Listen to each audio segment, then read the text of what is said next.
दोस्तों, तो स्वागत है आपके अपने YouTube चैनल लेट्स स्टडी में। तो हमारा आज का टॉपिक है एंटीबॉडीज या इम्यूनोग्लोबिन्स। एंटीबॉडीज को इम्यूनोग्लोबिन्स भी बोला जाता है। एंटीबॉडी वो प्रोटीन है, ये तब प्रोड्यूस होती है जब एंटीजन यानी कोई माइक्रोब हमारी बॉडी में एंटर करता है, तब ये एंटीबॉडीज़ प्रोड्यूस होती हैं और उस एंटीजन यानी कि माइक्रोब के साथ बाइंड करके उसे डिस्ट्रॉय करती हैं। नेक्स्ट, बेसिकली इसके टू मेन फंक्शंस हैं एंटीबॉडीज़ के। पहला तो है कि इसने फ़ौरन जो एंटीजन आया है उसके साथ बाइंड करना है और बाइंड करने के बाद उसको न्यूट्रलाइज करना है, यानी कि उसे डिस्ट्रॉय करना है।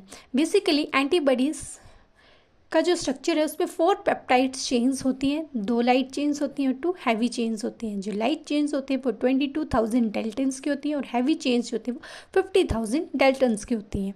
और ये जो दोनों बोथ लाइट चेन और हैवी चेन्स ये लिंक होती हैं, यानी कि अटैच होती है बाय द डाइसल्फाइड बॉन्ड के साथ, और इनके पास नॉन कोवलेंट इंटरेक्शंस होती हैं। नेक्स्ट, अब ये स्ट्रक्चर है एंटीबॉडीज़ का, जिसमें FAB फ्रेगमेंट एंटीजन बाइंडिंग होता है, FCC रीजन होता है, एपिटॉप्स होते हैं इसमें। तो इसमें 2 लाइट चेन्स होती हैं, 2 हैवी चेन्स। लाइट चेन होती है कापा एंड लैम्डा, और हैवी चेन्स के अंदर आती हैं IgA, IgG, IgD, IgM and IgE। Next, अब हम करेंगे क्लासिफिकेशन ऑफ इम्यूनोग्लोबिन्स, यानी कि अब हम एंटीबॉडीज़ को क्लासीफाई करेंगे। बेसिकली 5 टाइप्स ऑफ इम्यूनोग्लोबिन्स होते हैं, that is IgG, IgA, IgM, IgD and IgE। तो चलिए IgM में जो होते हैं उसमें 5 पॉलीमर्स होते हैं, 5 साइट्स होते हैं, 1 2 3 4 5, और J चेन प्रेजेंट होते हैं, और IgA में भी J चेन प्रेजेंट होती है। तो चलिए हम स्टार्ट करते हैं IgG। ये एंटीबॉडी कंप्राइज करती है 80% of antibodies in human serum.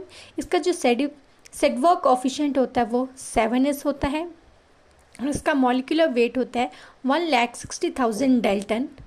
इसमें it will consist of an 2 gamma heavy chains and the 2 kappa or the lambda light chains।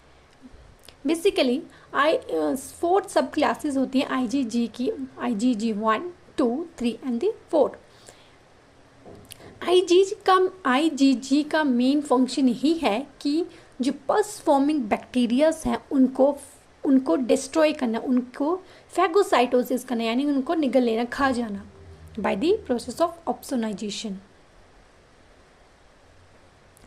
Next is IgG एक ऐसी एंटीबॉडी है जो कि पास करेगी through the placenta into foetus. IgG 1 3 4 ये भी जो है प्लेसेंटा को क्रॉस कर जाती हैं और हेल्पफुल होती है in developing the foetus. IgG 1 3 इनके पास हाई एफिनिटी होती है FC रिसेप्टर के साथ बाइंड करने की as comparison to IgG 4 and IgA। Next is IgA antibody. ये 10% of total serum of human man form करती है। इसका सेडिमेंट्री कोएफिशिएंट 7s से लेकर 13s रहता है। इसका मॉलिक्यूलर वेट 1,60,000 डेल्टन होता है। ये कंटेन करती है एंटीबॉडीज़ फॉर पोलियो के लिए, ब्रूसेला के लिए और डिप्थीरिया के लिए। IgA एंटीबॉडी लार्ज अमाउंट में प्रेजेंट होती है इन कोलेस्ट्रम में, सेलाइवा में और टीयर्स में। ये नेज़ल में, ब्रोंकियल सिक्रीशंस में, इंटेस्टाइनल जूसेस में और प्रोस्टेटिक जूसेस में भी प्रेजेंट होती है। इसका मेन फंक्शन यही है कि जब हमारी बॉडी में वायरल या फिर बैक्टीरियल अटैक होता है तब इसका काम होता है कि म्यूकस मेम्ब्रेन को प्रोटेक्ट करना। Next is IgM। ये फॉर्म करती है 5 to 10% of serum of the antibodies.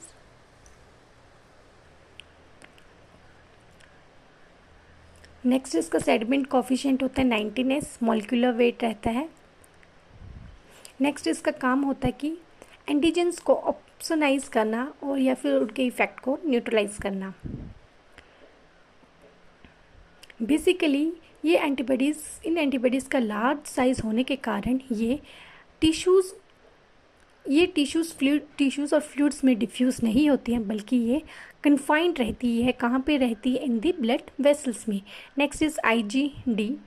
ये फॉर्म करती है less than 1% of serum antibody. Next is ये प्रेजेंट होती है in the intestinal fluid of mucus person. ये एक्ट करेगी अगेंस्ट पेनिसिलियम में, diphtheria, insulin and the thyroxine antigen. Next is IgG antibody. ये फॉर्म करती है less than 1% of serum antibody. इसका सेडिमेंट कॉफिशिएंट रहता है 8s और इसका मॉलिक्यूलर वेट रहता है 1,90,000 डेल्टन। ये एंटीबॉडी कब प्रोड्यूस होती है? ये प्रोड्यूस होती है ड्यूरिंग दी हाइपरसेंसिटिविटी, या फिर कोई एलर्जिक रिएक्शंस हुई, या फिर जब कोई हेलमिंथिस रिएक्शन होती है बॉडीज़ में। Next is primary immune response and the secondary immune response. तो चलिए देखते हैं सबसे पहले primary immune response.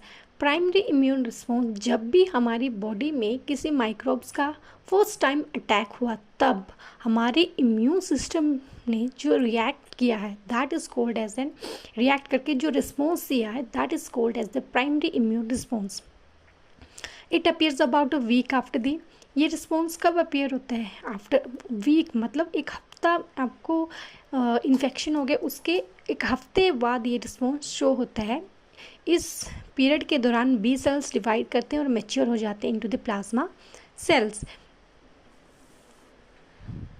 Primary immune response में जो फर्स्ट एंटीबॉडी फॉर्म्ड होती है दैट इज़ एन IgM और उसके बाद फॉर्म्ड होती है IgG एंड IgA।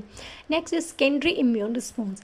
अब हमारी बॉडी में उसी जो सेम माइक्रोब्स ने इन्फेक्ट किया तो हमारी बॉडी जो एंटीबॉडीज़ बनाएंगी वो फास्टर बनाएंगी, क्योंकि पहले से ही क्या हुआ है, बी सेल्स जो वो जल्दी से डिफ्रेंशिएट हो जाएंगे और मैच्योर हो जाएंगे and differentiation mature into the plasma cells. क्योंकि सेम अटैक हुआ, हमारी बॉडी रूबरू हो गई है उस चीज़ से और उसने एंटीबॉडीज फॉर्म कर ली हैं।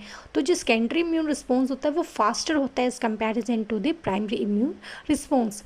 In the secondary immune response, IgM antibody is same as the primary immune response, but the much more is। अब इसमें क्या होता है, सेम वही होता है बट इसमें IgG ज़्यादा अमाउंट में प्रोड्यूस होती है। That's all for the today.